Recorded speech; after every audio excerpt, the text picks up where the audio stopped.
welcome back to the program. You're watching Morning Thailand with Bo and Golf. I almost say Fi there. All right, so another interesting incident that took place yesterday. Of course, there has been I think a turn of the table, because we talked about this before, whether or not the whole commotion, and I think this is a start, pretty much the starting point of it all, is that the bill that was trying to change the way that the senator has been, well, from selected to elected. And of course, that has been stirring quite a bit of a commotion, and a lot of people are actually not very happy with it, and that's instigated, and later on, of course, amnesty bill and such, and that's just led to where we are now. And so what happened was that yesterday, finally, there has been a talk of the indictment for the two people that has been named a lot in the news in terms of whether or not they are the one that actually responsible for this. Now, of course, I'm talking about the case where the National Anti-Corruption Commission has actually accepted the complaints that has been filed in regards to Kun Nikom, the House Speaker, well, former at this point, as well as the Kun Somsak. And they say that due to this particular case, there has been a talk where the authority, the NACC, say that the charges against these two will actually be in place because they found that the NACC found that these two people has actually been guilty. Now, according to the NACC, they filed the charges against the former House Speaker, Kun Somsak Suranont, as well as the Senate Speaker, Kun Nikom Vairachpanit, for abusing their authorities during the amendment bid, of course. And like I said, it created quite a bit of a commotion inside the parliament at that time. Now, they say that the spokesman for the NACC, Kun Vicha Mahakun, say that since December the 12th, the commission had been deliberating the case against 383 MPs as well as senators over this particular incident of passing the amendment bill concerning the composition of the Senate. So we changed from selection that we normally have to election. That was the bill. Now, a total of 6 witnesses have been called in for question for this during the investigation. And of course, a lot of documents has been obtained from the Constitutional Court, the Parliament, as well as several plaintiffs. And they say that they found sufficient grounds to press charges against these two.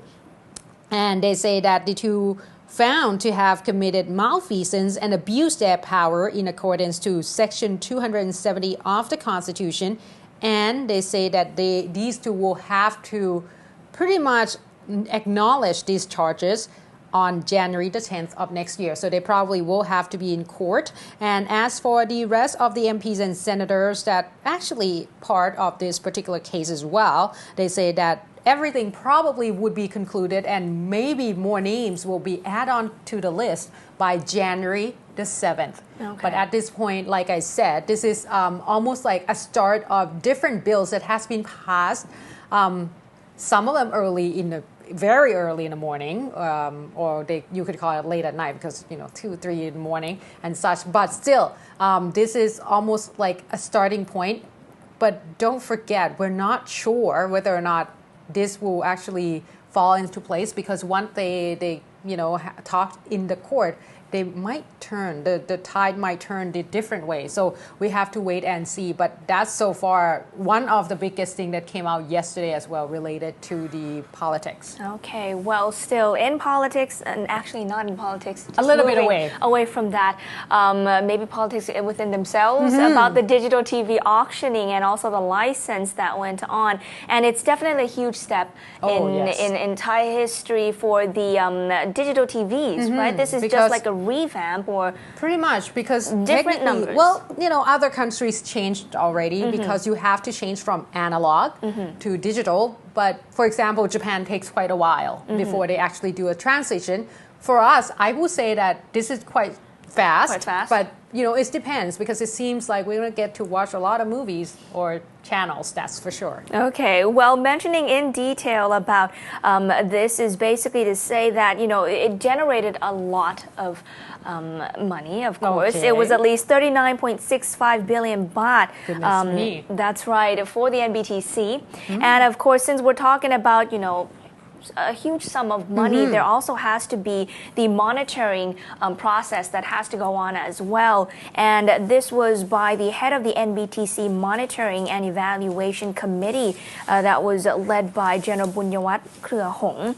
And he led this committee members to observe the auctioning process. Now, he also personally came out to mention about the overseeing of this transparency of the processes, saying that there were people, of course, mentioning about the high number of the amount of money for the auction, the pricing that came out, in which the general said that it is up to the capacity of, the different operators. If that's how much money they have, that's their funding, then, so be it. That's why the number is showing as we see now. And he also mentioned that he doesn't think that the political situation that's going on right now would have any effect on the ongoing for the process of the digital TV auctioning. Right. Now, just to mention about the morning bidding session yesterday. For the HD. That's right. High definition. Hold on. That one would be the afternoon one, or no? The morning would be the HD channels, where there was 9 contenders for the 7 licenses that would actually get for the high definition channels. Okay. And a lot of anticipation, of course. Okay, so let's just go into the details here, where BEC World, the set-listed broadcaster of Channel 3, made the top bid for the high-definition digital TV license at 3.53 billion baht. Goodness me. That's right. In the afternoon session, the Thai Broadcasting Company, or WorkPoint, offered the highest bid at 2.355 billion baht, or more than 6 times the minimum bid of 380 million baht. Wow. So that's just to be sure that, they were going to be able to secure that slot. That's true. Each license will last 15 years, according to the NBTC. Now, there were a total of 16 bidders that joined the auction in the afternoon, and the results are as follows here, that the first went to the Thai Broadcasting Company, like I said. Second was True DTT Company, bidding at 2.35 billion. Third was GMM SD Digital TV Company, bidding at 2.29. Fourth is BEC Multimedia Company, or Channel 3, bidding at 2.275. Fifth is RS Television Company, bidding at 2.265. Sixth place is Mono Broadcast Company, bidding at 2.25 billion. And 7th place is Bangkok Business Broadcasting Company, bidding at 2.2 billion baht. Now, 9 firms completed for 7 high-definition variety channels, HD variety, like you said, and the top 7 bids each won a channel. Now, the bottom 2 basically missed out, and they mentioned that the bidding started for 11 a.m. and quickly rose to over 3 billion baht in the first just 10 minutes. Yeah, because it started at 1.51 billion. That's like the minimum. That's right, exactly, for the HD channel. And just to mention, the first went to BEC World Channel 3, like I said, bidding at 3.53, right? Second place went to Bangkok Media and Broadcasting. That's Company. right, 3.46 billion. Third place was BBTV, or Channel 7, bidding at 3.37 billion. Fourth place was Triple V Broadcast, or Thairat, the Thairat newspaper. That's right, fourth place, bidding at 3.36 billion. Fifth place was MCOT, bidding at 3.34. Yay. Sixth place, Amarin Television, bidding at 3.32. It's the printing, right? I think so. Seventh place is GMM, bidding at 3.32 billion. Eighth place is WorkPoint, at 3.31. And last but not least, the 9th place is PM Group bidding at 3 billion baht. So it was all over, of course, the 1.51. And I guess the lowest would be the 9th place there at 3 billion baht. Because they say that when you actually, for this auction, you can, each time you press to actually, increase your bid, it will go up for 10 million.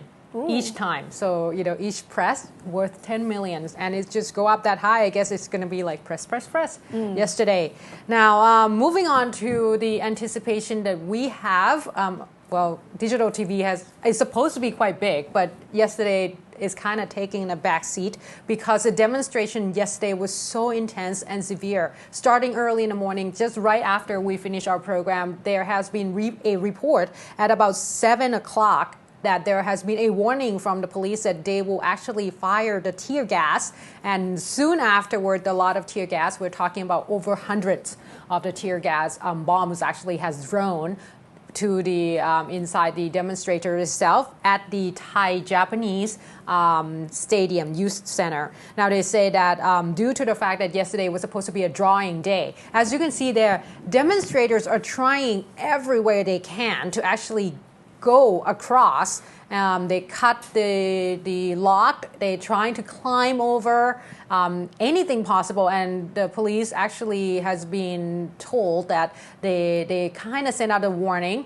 And of course, they say that apart from the tear gas, there was rubber bullets. Several of the reporters actually got hit by the rubber bullets. Yesterday, there's pictures in circulations in the social media showing the wound that took place from the bullets. Now, after the commotion has died down, the police actually have totaled all the policemen in the site that got injured, 27 of them altogether. One is actually not so lucky. He got shot and he didn't really make it. Police officer Narong Piti Sithi.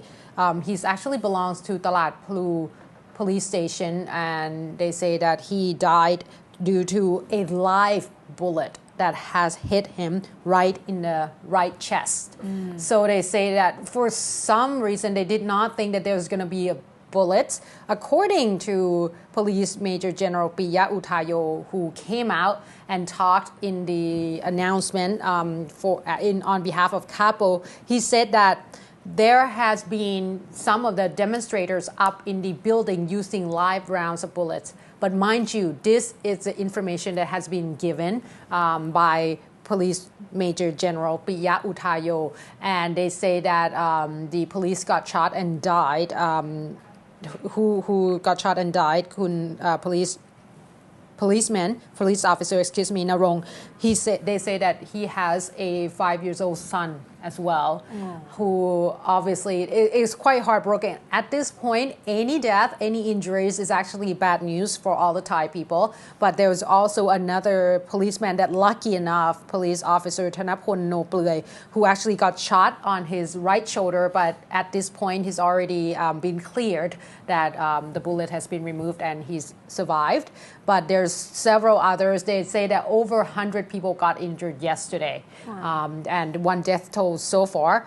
Another person that was actually got beaten due to this particular case is that because later on, so they're starting early in the morning because the election commission was supposed to draw the numbers for all the political parties. So representatives actually got to the Thai-Japanese Stadium at 5:30 in the morning. But the election commission staff has already been there at 4:30. So everything was actually all okay. But later on in the day, not in the day, but later on in the morning, about 6 a.m., the demonstrators who were the students and people network that actually were in the area, the other area, they actually moved to the Thai-Japanese stadiums. And as you see earlier, they're trying to get inside the stadium itself, and that's caused a bit commotion. A lot of tear gas has been fired.